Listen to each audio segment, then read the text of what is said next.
Kenapa sih kayak kita kemarin melihat Tesla, kenapa kok kayaknya kayak maju nggak minat ya? nggak minat ke Indonesia? Karena kalau kita lihat kembali lagi infrastruktur dan teknologi kitanya masih cukup jauh ketinggalan gitu ya. Berapa tahun kita ketinggalan dari mereka? Kalau menurut mereka kan itu 8-10 tahun ketinggalan kita di belakang. Jadi kalau saya melihat ini, Tesla pun akan berpikir, saya ngejual teknologi kita sekian banyak. Mungkin hanya 50-60% yang bisa digunakan teknologinya Tesla itu. Manggarai itu secara grand planning atau grand master plan-nya itu memang nanti akan jadi hub sentral dari seluruh angkutan-angkutan yang ada di Jakarta. KRL, MRT, Transjakarta, semua akan ada hubnya di Manggarai. Tapi kalau Bapak lihat itu kapasitas untuk naik tangganya atau eskalatornya nggak mencukupi. Itu tidak memadai untuk sebuah hub sentral.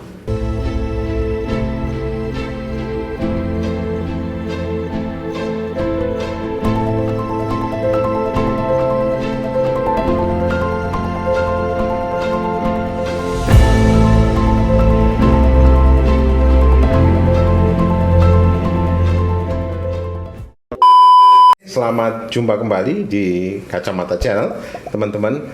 Hari ini saya sudah bersama orang besar. Tentu saja bukan besar badannya ya, tapi memang pengaruhnya dan keilmuannya cukup memadai untuk kita ngobrol tentang transportasi. Di sebelah saya telah hadir Mas Revi Petra Gradia. Iya, siap. Terima kasih. Selamat datang, Mas. Terima kasih Pak D atas waktu dan undangannya. Iya, kita ini ngobrol non politik ya. Siap. Non politik. Kita mau ngobrol tentang Jakarta. Sekarang banyak sekali orang ribut di jalan. Ya. Iya kan? Banyak juga orang stres di jalan. Betul.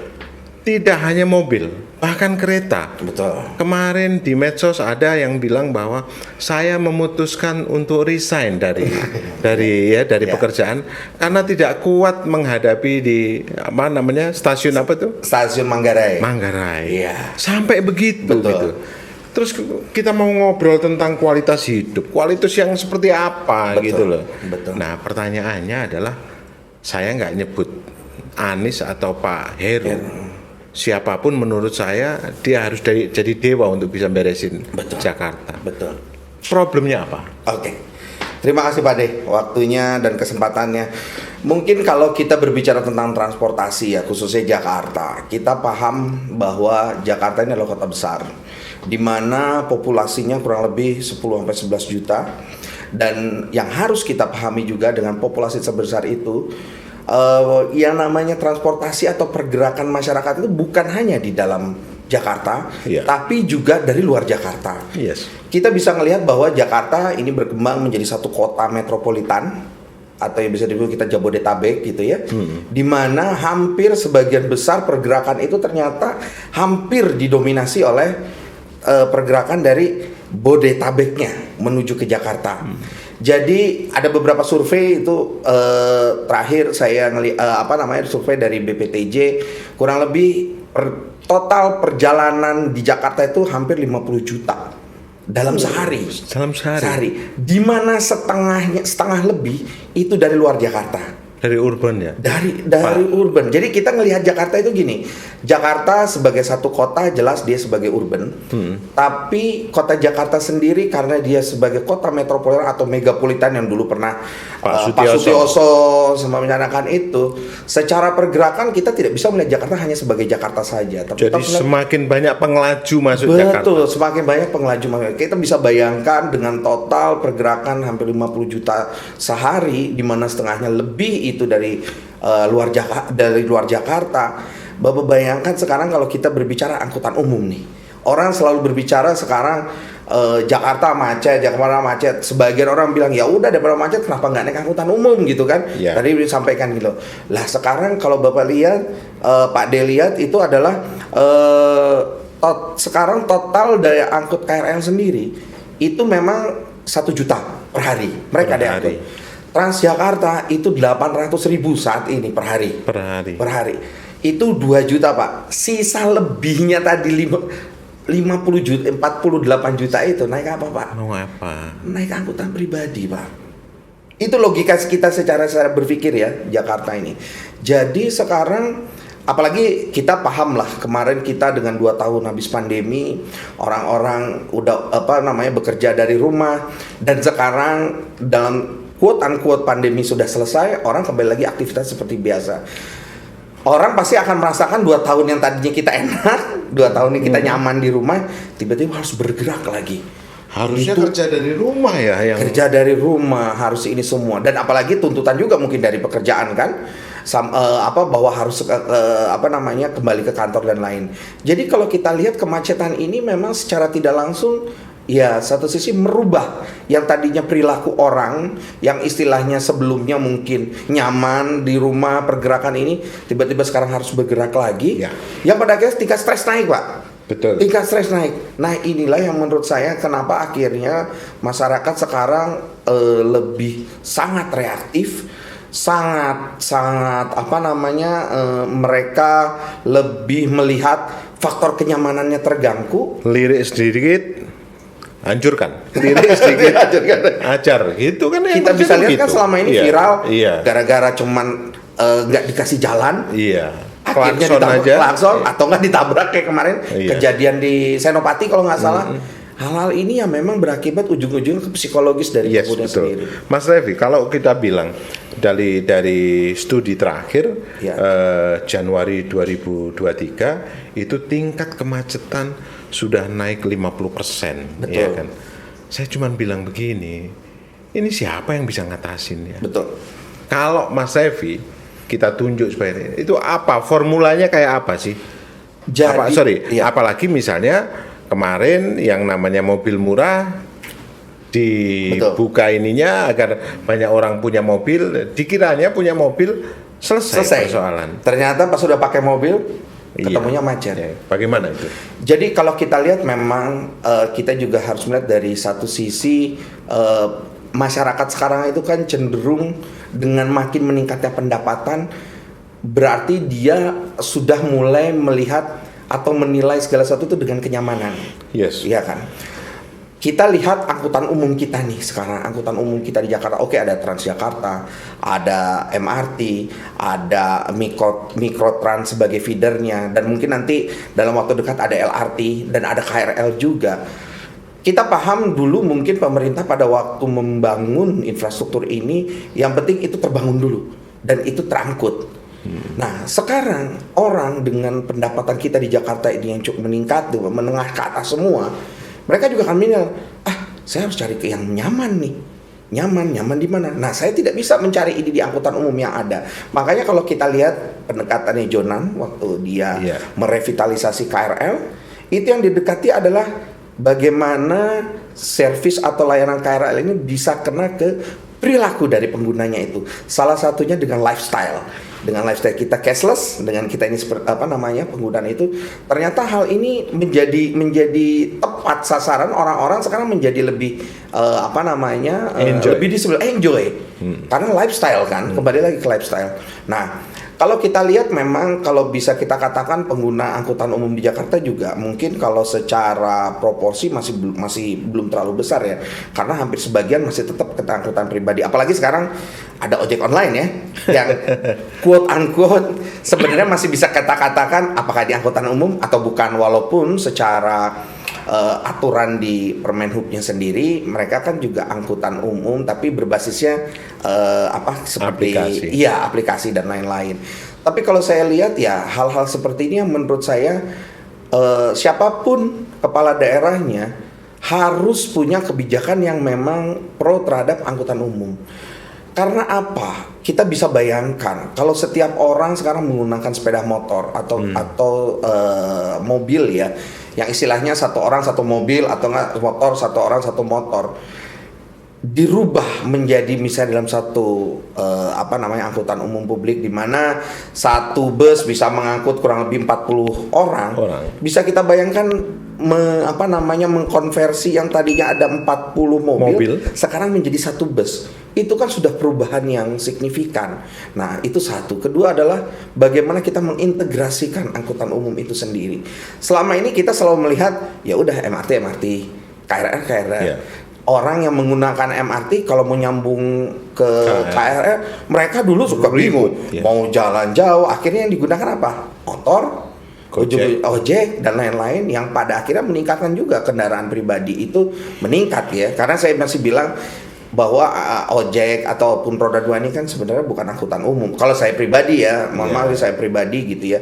Tapi secara tidak langsung ya ini yang istilahnya last mile atau pergerakan last mile ya saya bilang itu adalah sekarang ya kendaraan pribadi ataupun ojek gitu. Jadi menurut saya siapapun kepala daerahnya harus adalah kepala daerah yang memang pro terhadap penggunaan angkutan. Iya, so kalau kemudian kita ngobrol itu Pak Anies, Pak Heru itu tidak nyampe sana pikirannya atau bagaimana? Menurut saya Atau sulit melaksanakan? Menurut saya mereka sudah memulai itu. Apalagi Pak Anies, saya mungkin lihat Pak Anies lah, memang dengan jargonnya sebagai Jakarta sebagai kota kolaborasi, dia mencoba untuk membangun suatu kota yang nyaman, suatu kota yang memang secara mobilitas masyarakatnya itu mereka sangat mudah gitu. Makanya kita bisa lihat sepanjang Jalan Sudirman trotoarnya bagus, kemudian JPO-nya ada nyaman dan lain-lain.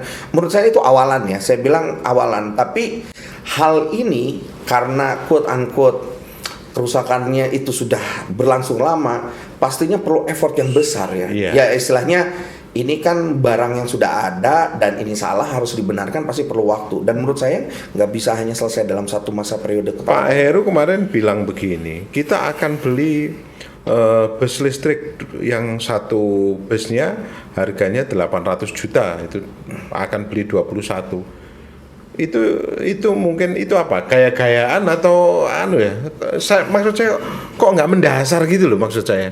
Iya, memang ini kalau kita lihat kembali lagi mungkin diskusi kita adalah bagaimana isu komunikasi atau sosial dari masyarakat itu yang istilahnya pemerintah harusnya menyampaikan kenapa sih harus beli bus listrik, bus yang biasa juga belum tersedia, ini masih bus listrik. Padahal kalau kita menelaah kembali sebenarnya memang dengan kita kembali lagi bahwa dengan subsidi bahan bakar yang cukup besar, kemudian efek yang dihasilkan dari bus diesel yang karbon yang dihasilkan cukup tinggi, sebenarnya memang pada akhirnya listrik itu menjadi sebuah kejawaban gitu ya. Tapi apakah sekarang gitu harus mengganti ini semua? Nah, inilah yang menurut saya komunikasi belum sampai kepada masyarakat. Sehingga masyarakat hanya ini mah hanya untuk karena lagi rame-ramenya listrik, akhirnya dibelinya listrik. Padahal kalau kita lihat pemerintah itu sudah punya namanya roadmap bahwa memang di tahun 2045 memang listrik ini akan menggantikan, saya bilang menggantikan itu semua. Jadi kalau menurut saya ya mungkin Pak Heru benar, tapi strategi komunikasinya mungkin yang masih kurang. Mas Revi, ini kan sekarang serba listrik ya kan, serba ini. Nah, saya dengar kemarin kita juga akan jadi industri di pasar baterai ya kan. Tesla sudah ini atau bohong-bohongan atau beneran itu ya kan. Nah, jika kemudian itu terjadi di Indonesia, itu apa gambarannya Mas Revi? Jadi kalau saya melihat memang sekarang pemerintah sudah punya satu BUMN yang memang dikhususkan untuk membangun baterai. Dan kita melihat bahwa di lapangan istilahnya industrinya sendiri 40% dari harga kendaraan listrik itu adalah harga baterainya. Mahal. Makanya mahal gitu kan. Dan saat ini baterai negara-negara yang bisa membuat baterai itu sendiri kan masih terbatas. Ya paling murah mungkin Cina lah ya, dengan kemampuannya mereka. Tapi kita lihat kenapa sih kayak kita kemarin melihat Tesla, kenapa kok kayaknya nggak minat ke Indonesia. Karena kalau kita lihat kembali lagi infrastruktur dan teknologi kitanya masih cukup jauh ketinggalan gitu ya. Berapa tahun kita ketinggalan dari mereka? Kalau menurut mereka kan itu 8-10 tahun ketinggalan kita dibilang. Jadi kalau saya melihat ini, Tesla pun akan berpikir saya ngejual teknologi kita sekian banyak. mungkin hanya 50-60% yang bisa digunakan teknologinya Tesla itu. Di Indonesia. Di Indonesia. 40%-nya itu infrastrukturnya belum mendukung. Jadi hal inilah yang istilahnya mereka melihat, oh 8 tahun berarti 5 tahun pun udah ganti ini, udah mobil baru lagi. Buat apa saya investasi gitu loh. Itu yang kemudian saya bilang, wah saya bisa balapan sama Ferrari di sini. Di sini, Iya kan? benar. Kenapa? Loh ini kok Ferrari ke sini gitu kan ya? Betul. Padahal kan itu kecepatannya memang kecepatan tinggi. Betul. Jadi menurut saya sekarang pemerintah memang sudah memulai dengan roadmap kebijakan kendaraan listriknya, dan menurut saya itu harus terus dikejar, dan istilahnya bagaimana kita harus bisa mengejar ketertinggalan kita ya, kesiapan teknologi kita. Dan menurut saya kalau kita ngomongin secara teknologi IT, sebenarnya kita pun dengan kejadian kemarin pandemi 2 tahun itu, menurut saya Indonesia mengalami suatu fase mengalami quantum leap dari segi perilaku. Yes. Yang tadinya kita nggak pernah yang namanya meeting harus online, sekarang jadi online. Kita dengan meeting online itu ternyata segitu besar kan saving yang bisa kita ini untuk masalah ini. Dan menurut saya ini adalah momentum ya, istilahnya negara kita itu untuk maju. Makanya saya melihat Indonesia sekarang ini sebenarnya hampir sama Korea 5-8 tahun yang lalu. Saya melihat future-nya Indonesia itu Korea sekarang. Iya, Korea itu lahir 40 tahun 45 juga. 45 juga. Mungkin 18 Agustus jadi. Iya. Sehari aja Sehari aja. usianya, tapi mereka jauh lebih dahsyat. Ya itulah kembali lagi berarti ya terlepas dari kita mengalami fase demokrasi kita perubahan tahun 98 itu sehingga kita mengalami ketertinggalan. Saya berbicara dengan pakar-pakar dari luar, sebenarnya Indonesia kalau dulu masih diteruskan mungkin kita akan bisa sama seperti negara Korea dan lain-lain gitu ya.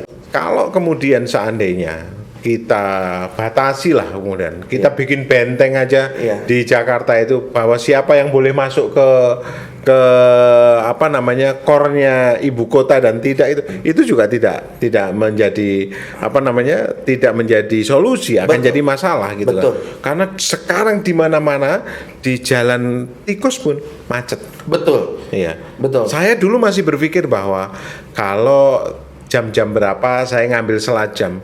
Sekarang semua jam hampir semua jam. Betul Pak De. Iya. Ini menurut saya ya ini yang kondisi yang merupakan akibat ya dari memang perencanaan transportasi yang istilahnya ada yang salah jalan, yang udah bertahun-tahun. Ya istilahnya akumulasi lah kalau saya bilang gitu. Yeah. Nah, sekarang mungkin sekarang ini masyarakat yang mungkin lebih reaktif, masyarakat yang mungkin lebih vokal, sehingga mereka lebih mudah untuk mengutarakan itu. Pemerintah sekarang akhirnya mulailah mereka bergerak untuk memperbaiki ini. Nah, masalahnya apakah cukup hanya dengan waktu 3 tahun, 4 tahun, 5 tahun? Menurut saya tidak. Nah, inilah yang menurut saya harus dimulai, tapi bukan berarti tidak ada perubahan. Ada, harus kita akui siapapun yang memimpin di Jakarta ada perubahan, tapi apakah ya itu kita kembalikan lagi. Pertanyaan terakhir di sesi pertama, Mas Revi sebagai pengamat transportasi dan apa yang terjadi di stasiun Manggarai itu? Kenapa demikian ributnya? Ya. Itu yang salah siapa? Kok bisa begitu gitu loh? Saya ini juga mikir ini. Gimana dulu bikinnya itu? Sekarang bikinnya apa yang bikin disalahkan? Kami udah kerja keras, sekarang disalahkan. Ya. Setan yang salah atau siapa itu kan? Ya. Ya, saya paham Pak De. Memang kalau kita lihat, kita kembali lagi tadi orang-orang diharapkan semua berpindah dari kendaraan pribadi ke kendaraan umum. Yes. Sekarang kita masuk ke kendaraan umumnya. Sekarang kembali kita ke fasilitasnya. Sekarang pemerintah kita lihat yang dulu itu yang penting tersedia angkutan umumnya, mereka baru mulai berpikir, oh orang-orang udah mulai banyak nih, orang-orang udah mulai berpikir terhadap kenyamanan, mereka bangunlah dan mereka revitalisasi atau mereka renovasi lah, saya bilang renovasi bangunan. Tapi yang terjadi adalah pada saat mereka renovasi, mereka sendiri menurut saya itu perencanaannya sebesar apa orang bakal berpindah itu. Menurut saya di situ ada miskalkulasi ya kalau saya bilang ya. Kayak Manggarai gitu.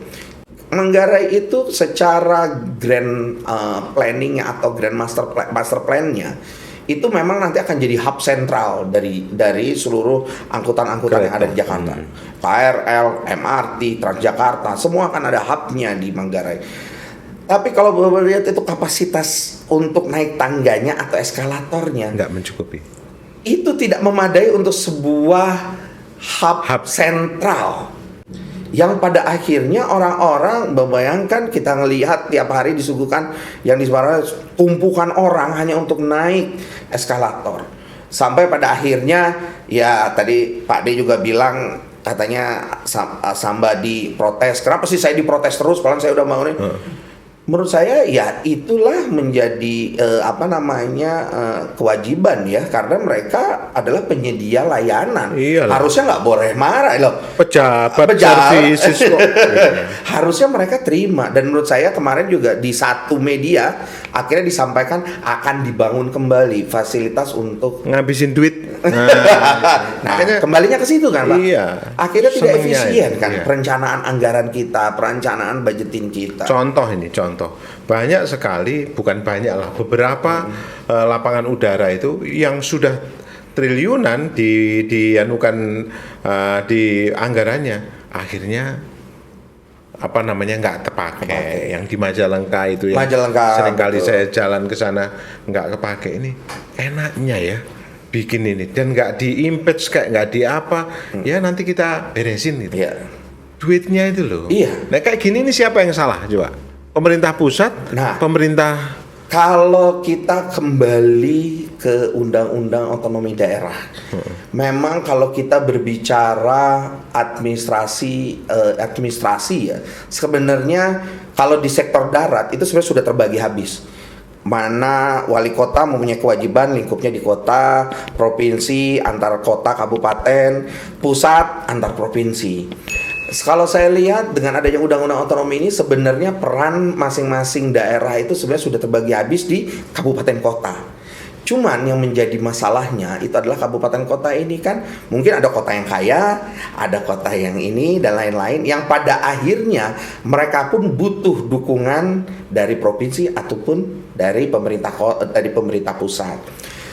Nah, karena dukungan dari pemerintah pusat ini mau tidak mau, pastikan ada agenda juga bahwa yang dibangun oleh pemerintah harus mendukung agenda juga dari pemerintah pusat, which is ya harus ada sinkronisasi lah kegiatan ini.